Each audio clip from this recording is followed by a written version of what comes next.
Bonjour et bienvenue dans le podcast qui vous aide à améliorer votre quotidien.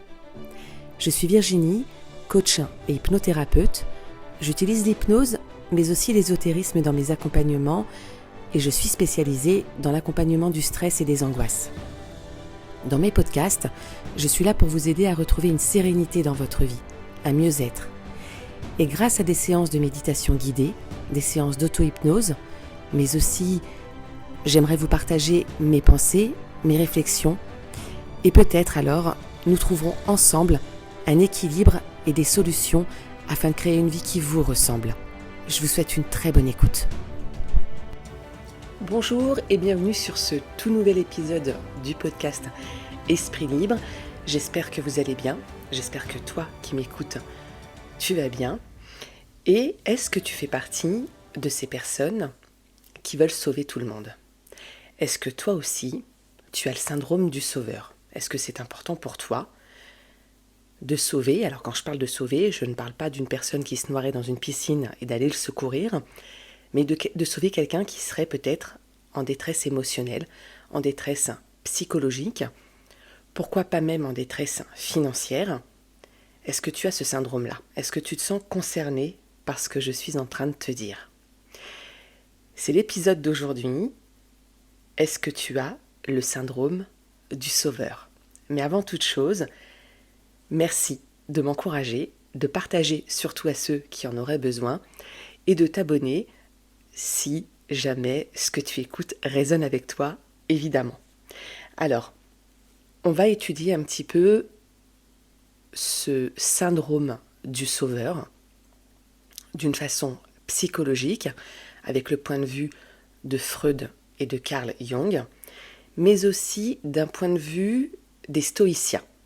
Et tu verras que ce n'est pas tout à fait la même chose, ils n'ont pas tout à fait le même point de vue quant au rôle du sauveur, et ils n'ont pas la même vision de champ d'action, j'ai envie de dire. Alors, peut-être qu'on l'a tous vécu un jour, ce besoin, cette envie d'aller sauver, d'aller aider quelqu'un, parfois et souvent même, qui nous a rien demandé. Pourquoi on a ce besoin ? Qu'est-ce qui fait que chez nous, ça résonne aussi fort ? Qu'on ait cette envie, ce besoin d'aller sauver, malgré la personne, ces personnes en détresse, ces personnes dans le besoin de notre point de vue, parce que ça reste de notre point de vue, ces personnes sont-elles vraiment à sauver ? Alors, du point de vue de Jung, de Carl Gustav Jung, il parlait peut-être de notre part d'ombre, pas intégrée. Cet archétype du sauveur, et donc qui permettrait, pour nous, quelque part, de guérir quelque chose que nous n'avons pas guéri en nous. Si on cherche à sauver quelqu'un, si on cherche à sauver les autres, c'est une manière indirecte de se sauver soi-même. Souvent joué dans l'enfance, peut-être qu'à une certaine période de notre vie, et c'est souvent quand on est petit, ça se joue vraiment souvent dans l'enfance, on a eu besoin d'être sauvé. Sauvé émotionnellement, sauvé peut-être même, alors physiquement je parle de mise en sécurité. Physique, émotionnelle, financière. Sauvé peut-être même intellectuellement, est-ce qu'on a été écouté ? Est-ce qu'on a été entendu dans nos besoins étant enfant ? Et ce sentiment de ne pas avoir été entendu, écouté, mise en sécurité émotionnelle, physique, fait qu'on rejoue à l'âge adulte le même scénario et qu'on va vouloir aller sauver les autres parce que nous n'avons pas été sauvés nous-mêmes. Dans ce principe, Carl Jung parle de notre part d'ombre parce que ça vient révéler aussi chez nous quelque chose d'un peu égotique. On peut parfois se perdre dans le fait de vouloir sauver l'autre. Il y a quelque chose de très gratifiant à se positionner en tant que sauveur et donc de briller un petit peu dans le regard des autres Et ce phénomène un petit peu gratifiant pour nous réconforte, fait qu'on a une certaine valeur dans les yeux de l'autre, tant est qu'il soit d'accord à être sauvé. Ça nous donne peut-être une place à part, une place importante. Et on peut avoir envie de rejouer sans cesse ce scénario, de vouloir sauver, et finalement de porter ce masque du sauveur. Si on ne s'en rend pas compte, si on continue à jouer ce rôle indéfiniment, ça peut devenir une part de notre personnalité. On peut s'identifier à ce rôle-là et jouer toute sa vie ce rôle du sauveur à travers des rencontres, des liens qu'on va tisser avec des personnes. Et inconsciemment, on va aller chercher ce type de personnes qui ont besoin, toujours selon nous, d'être sauvées. On verra un petit peu plus tard,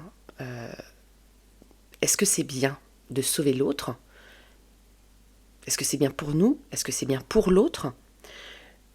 Du point de vue de Freud, de la même manière, on rejoue sans cesse le même scénario, toujours certainement à une épreuve liée à l'enfance. Mais pour lui, c'est plutôt parce qu'on est sur un échec de sauvetage. Dans le sens où peut-être qu'on n'a pas pu sauver, toujours étant enfant, un parent proche, son papa, sa maman, un frère, une sœur ou un ami, qui aurait eu besoin peut-être d'être sauvé. Alors, souvent dans les yeux d'un enfant, c'est parce qu'on voit ses parents tristes, dépressifs, alcooliques. Et là, je vais vous parler de moi. Mon papa était alcoolique. Après la mort de ma maman, il a vraiment sombré. Il a vraiment sombré très profond. Et effectivement, on a ce sentiment d'impuissance parce qu'on ne peut pas sauver l'autre.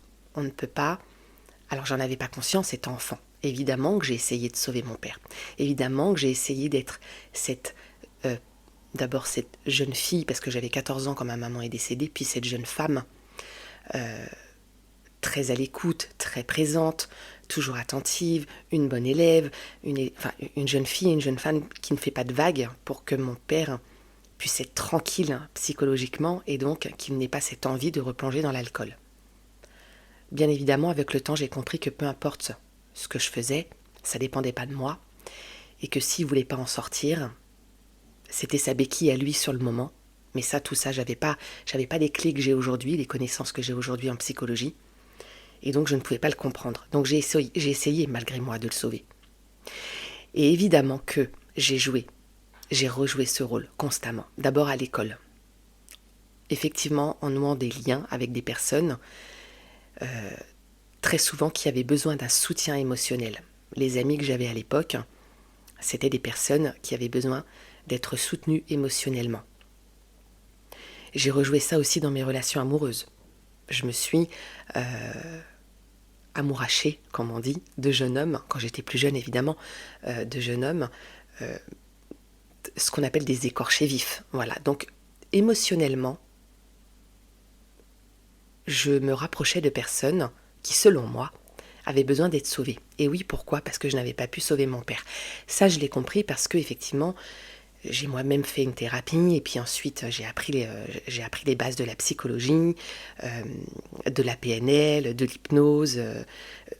Toutes mes certifications m'ont servi à ça aujourd'hui, à comprendre ce mécanisme.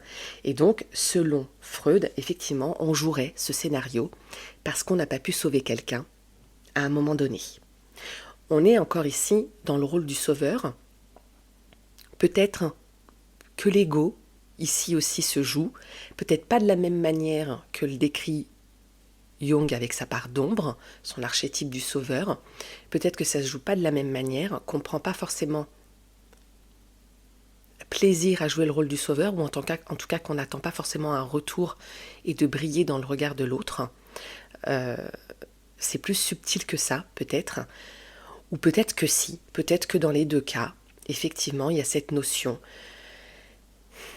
d'appartenir à une race spéciale et donc de peut-être aussi avoir de la considération. Parce que en même temps que je vous parle, là je prends conscience de quelque chose. C'est aussi d'obtenir de la considération. Quelque part, j'avais l'impression de manquer de considération de la part de mon papa. J'avais l'impression parfois de ne pas exister du tout.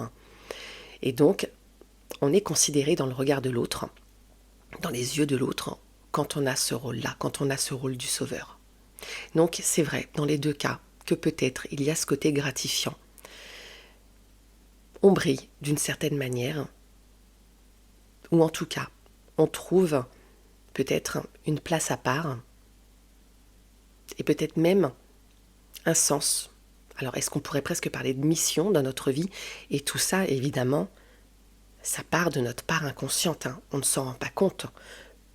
Quand on le fait, si on n'a pas fait une analyse sur nous, si on n'a pas fait une thérapie, si on n'a pas essayé de décortiquer un petit peu pourquoi justement on se retrouvait dans des situations parfois un peu bancales, parce qu'il faut le dire, une personne, toujours de notre point de vue, où on a la sensation qu'il faut aller le sauver, alors qu'en fait cette personne-là, elle n'a rien demandé, on peut parfois plonger avec ces personnes-là, malheureusement.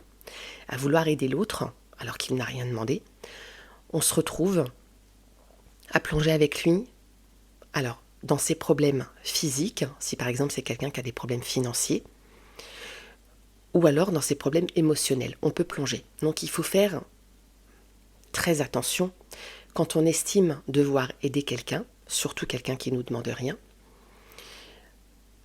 Il faut faire très attention quand on estime vouloir aider quelqu'un. Parce qu'effectivement, on va y venir. Ces personnes-là, si elles ne décident pas elles-mêmes de changer, de se sauver elles-mêmes, et là on arrive sur le point de vue des stoïciens,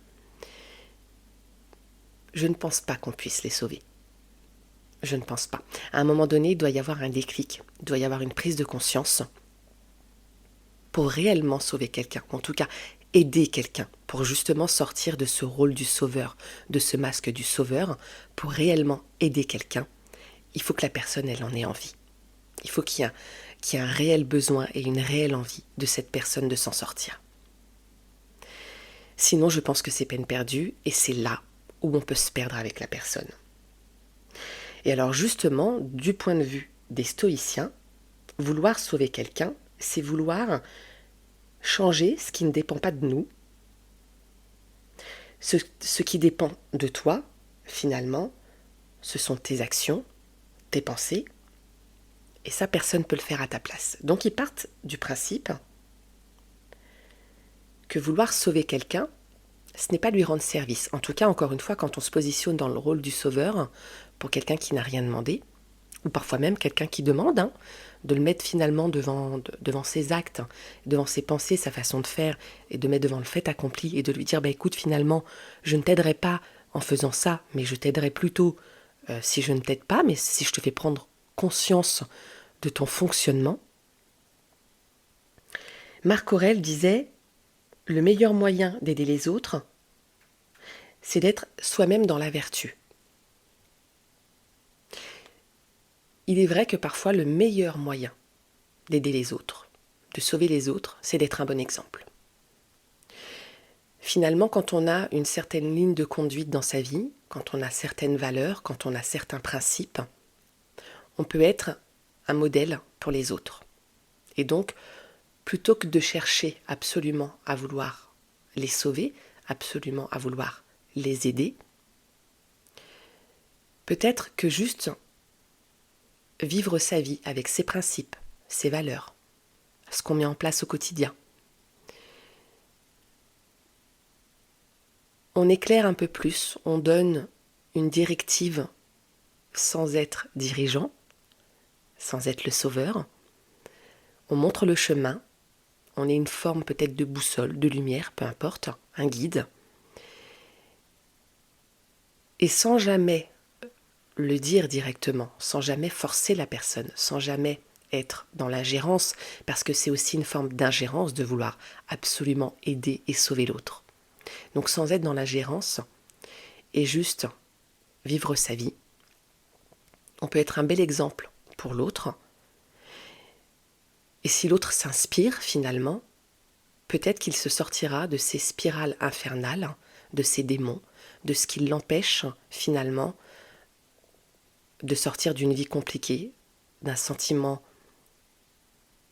qui fait mal, d'une situation difficile à vivre. Si je prends encore le cas d'une personne alcoolique, comme pour mon papa, s'il avait eu dans son entourage, parce que finalement, quand on est dans une situation, on a tendance à s'entourer de personnes qui nous ressemblent. Donc là, dans son cas, il fréquentait des personnes comme lui, qui avaient la descente facile.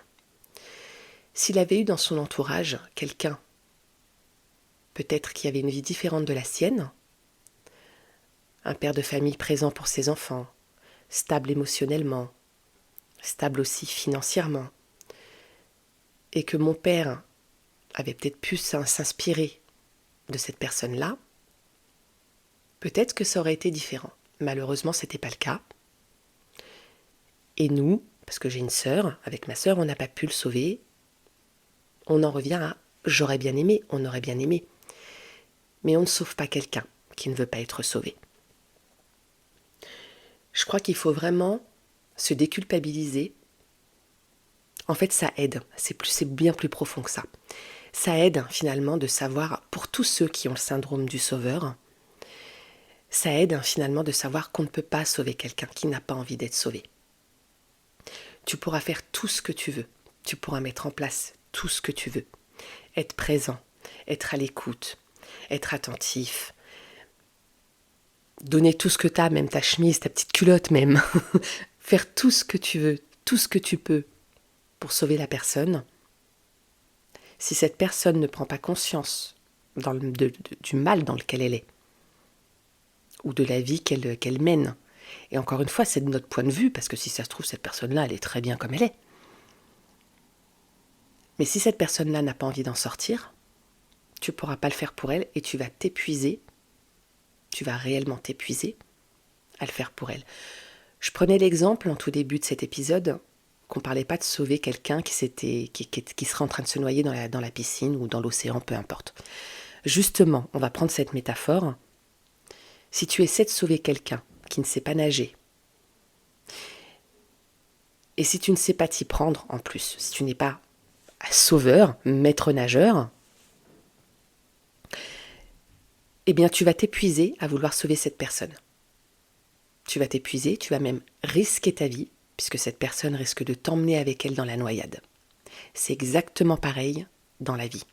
Je crois que le mieux qu'on ait à faire, quand on a une personne de notre entourage qui nous fait peut-être de la peine, ou vraiment qu'on voit dans le désarroi, dans la misère, alors encore une fois, qu'elle soit émotionnelle, financière, je crois que le mieux qu'on ait à faire, si vraiment on tient à lui dire quelque chose plutôt que de lui montrer, c'est peut-être de l'orienter vers quelqu'un.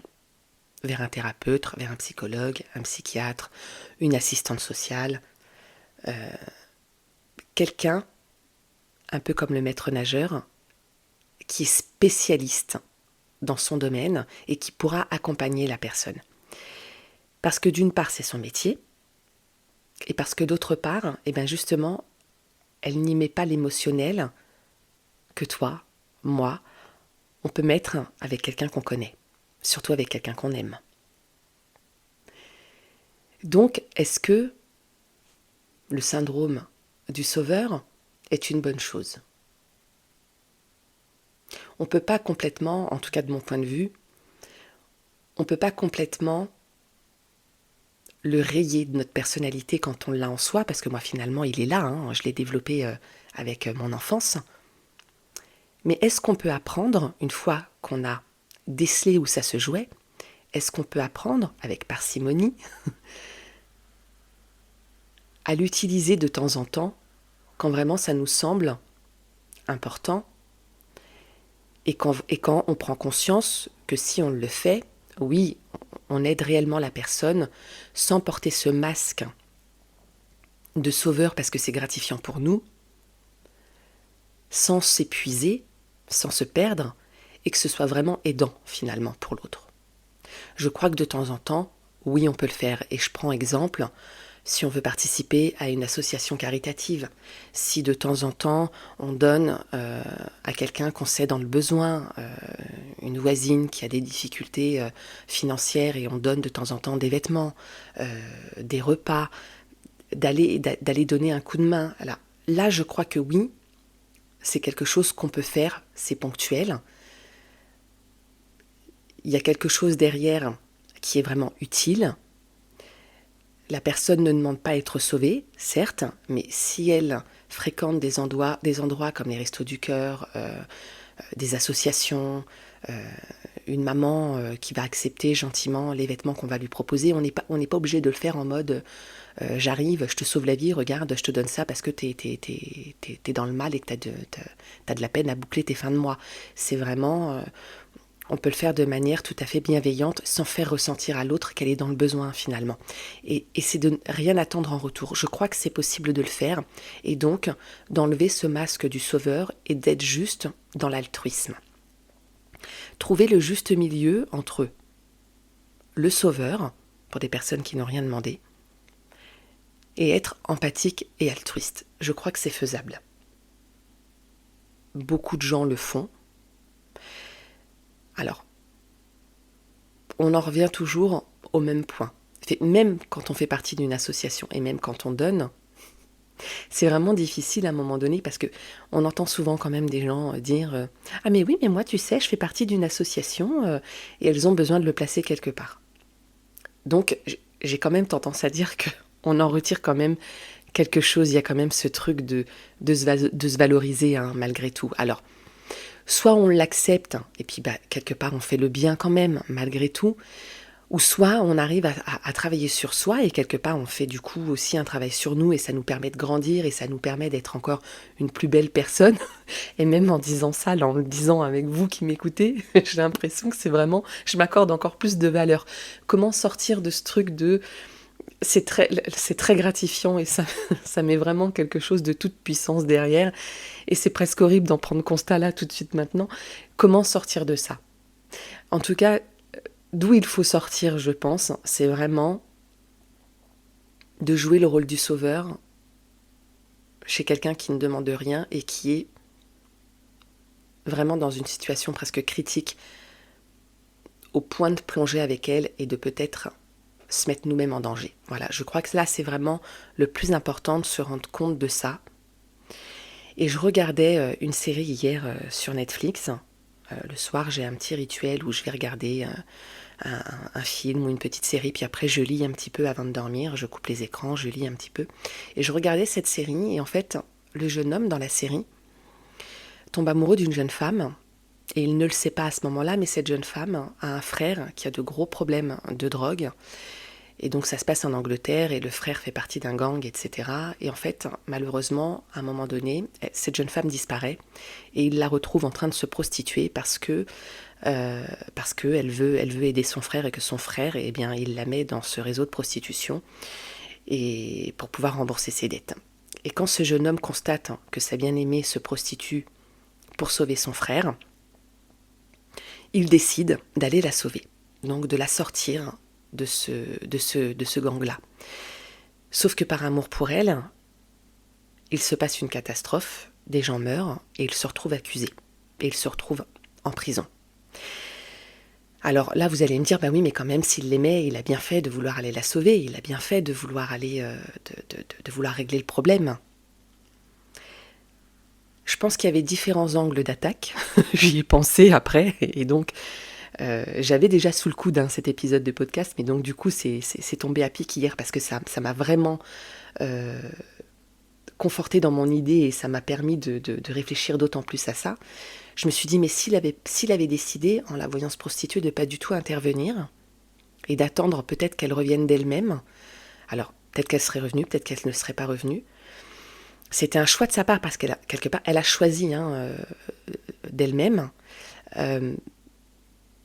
S'il avait fait un autre choix, il aurait eu une autre vie.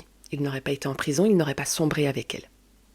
Il avait le choix aussi juste d'aller la voir, parce qu'il l'a enlevé du réseau. Il est parti, il l'a enlevé. Mais il avait le choix aussi de juste d'aller la voir, comme un client qui se présentait à elle, et de lui dire, voilà, écoute, visiblement, tu as des soucis, reviens à la maison et on va trouver une solution. Et il n'aurait peut-être pas eu tous les problèmes qu'il a eus. Voilà pourquoi je me pose encore cette question. Jusque dans quelle mesure on peut aider l'autre? Jusque dans quelle mesure on peut se positionner en rôle du sauveur pour ne pas sombrer avec l'autre? C'est ça pour moi le plus important. Aujourd'hui, dans le message que j'ai envie de vous faire passer, au-delà du point de vue psychanalyse, analytique et du stoïcisme, c'est de ne pas vous perdre vous quand vous êtes dans ce syndrome du sauveur, quand vous êtes dans ce rôle du sauveur. Demandez-vous pourquoi à chaque fois, si vous avez l'intention d'aider quelqu'un, surtout qui n'a rien demandé, pourquoi vous le faites? Pour qui vous le faites? Est-ce qu'à la finale, vous aidez réellement la personne? Est-ce qu'à la finale, vous lui rendez réellement service? Parce que parfois même, et moi je le vois avec nos enfants, très souvent, quand on aide trop, on n'aide pas, parce qu'on devient une béquille, on devient un soutien, et que finalement, les personnes ne savent plus s'en sortir tout seuls. Ils ont ce réflexe de venir s'appuyer sur vous. Et donc finalement, un peu comme un enfant à qui on n'aurait jamais appris à manger, alors à marcher c'est presque instinctif, mais à parler, à faire certaines choses en tout cas du quotidien, il pourrait pas se débrouiller tout seul. On le voit dans la nature, les animaux qui apprennent à leur petite progéniture à chasser, à manger, à trouver de l'eau. Si on ne leur apprend pas à se débrouiller tout seul, ils ne peuvent pas survivre. Là, c'est un peu ça. C'est un peu de ça dont il s'agit. À absolument vouloir aider l'autre, on ne lui apprend pas son instinct de survie, on ne lui apprend pas cette capacité à se débrouiller, à s'en sortir. Et encore une fois, pour finir là-dessus, à qui on rend service? À l'autre ou à nous-mêmes? Pour qui on le fait? Pour l'autre ou pour nous-mêmes? Qui est-ce qu'on cherche à sauver finalement dans cette histoire? L'autre ou nous-mêmes? Je vais vous laisser avec cette réflexion. J'attends vos retours avec impatience. Et encore une fois, partage cet épisode à quelqu'un qui aurait besoin d'entendre ça. Peut-être quelqu'un que tu connais qui est souvent en train d'aider les autres et qui se perd là-dedans. Je vous embrasse, prenez soin de vous et on se retrouve bientôt pour un prochain épisode.